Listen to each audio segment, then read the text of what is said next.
Hyvää joulua. Huomenna on jouluaatto.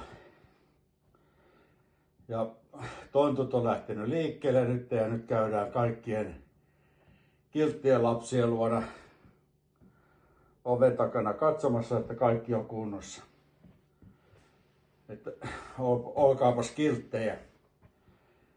Ja nyt pukki, kun suomalaisilla lapsilla on niin kuin hyvä olla täällä verrattuna moneen muuhun maahan, niin nyt pukki ottaa kaksi semmoista aihetta, johon on hyvä laittaa joululahjarahaa vaikka. Ja jos aloitan heti tästä, kun sain Danielalta kortin Kampucheasta. Se on tässä näin. Minä näytän. Tämmönen pikkunen 5-vuotias tyttö ja hän kirjoittaa tässä kääntöpuolella, että kiitos, että olen tässä World Vision kummiohjelmassa ja olen käynyt leikkikoulua nyt jo noin vuoden verran ja osaan laskea jo 10 ja sitten lukea muun muassa akuankkaa. Ja tää on todella paljon, että Kampucheassa niin saa jollain kaupasta esimerkiksi jollain 10 eurolla niin saa niin paljon tavaraa, että Suomessa ei ihan samoihin päästä. Että siellä on niin edullista. Ja siksi tämä apu niin kuin näille kehittyville maille on erittäin tärkeää. World Vision kummi tähän systeemiin niin pääsee ihan periaatteessa koululaisen viikkorahasysteemillä, että ei sen isompi summa tarvitse olla, kunhan se on säännöllistä. Että se säännöllisyys on niinku tärkeää, eli kuukausilahjoittajat. Ja niin kun tämäkin pikkuinen tyttö niin saa kuukausittain sinne omaan kylänsä rahaa ja osa menee hänelle ja osa menee kylän muille lapsille. Ja hän on todella tyytyväinen tähän näin ja toivoo kaikille suomalaisille lapsille hyvää joulua. Se tästä tuli mieleen. Ja sitten toinen hyvä, mikä pukilla on ollut mielessä koko aika, niin on muitakin järjestöjä näitä, mutta Pelastakaa lapset on muun muassa yksi semmoinen, mihin kannattaa laittaa, koska lapsella Suomessa on aika hyvät olot ja erittäin hyvät olot, jos vertaa lapsella Ukrainassa tai jossain muualla sota-alueella, Gazassa tai siellä. Ja Pelastakaa lapset auttaa tällä tavalla juuri näitä hädässä olevia lapsia ja sinne internetsivuille pääsee kirjoittamalla osoiteriville www eli 3 v:tä ja sitten pelastakaalapset.fi.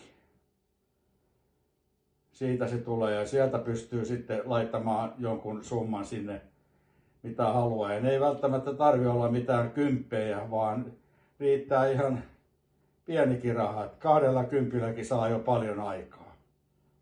Et siellä on hädässä olevia lapsia, joilla ei vettä eikä vaatteita, ei kenkiä, ei mitään. Ne kävelee saven seassa niin paljaan jaloin siellä. Ja kaikennäköiset bakteerit sen kun vaan lentelee. Pukki on hirveän huolestunut tästä tilanteesta.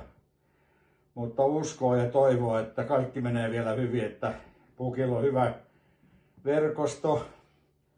Jalmari tonttuineen tekee Suomenkin rajan tuntumassa semmoista toimintaa, koska täältä Korvatunturiltahan ei ole pitkä matka sitten tuonne Suomen rajalle ja meillä on niin paljon niitä tonttuja, että ne pitää niinku huolen siitä, että mitään yllättävää meille ei pääse tapahtumaan ja me saadaan olla ihan rauhassa. Ihan varmasti.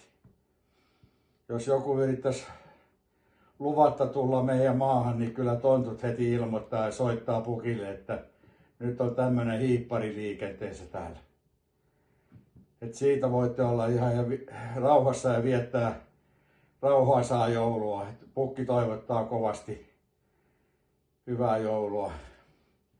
Sitten pukki sai viestiä myös tästä Plan kummi ja yhteisöstä, johon voi myös laittaa, missä on tyttöjen hätää ja kaikkea tällaista, LAN-järjestö. Sekin löytyy internet-sivulta. Myös pelastusarmeija ja kaikkea tällaista ja sekä myös kotimaan lapset. Että ne on hirveän tärkeitä juttuja. Pukki tuossa kuuli, kun äiti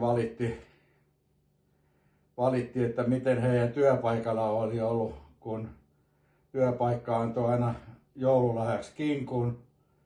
Ja sitten kinkkurahat otettiin pois taloudellisen tilanteen vuoksi.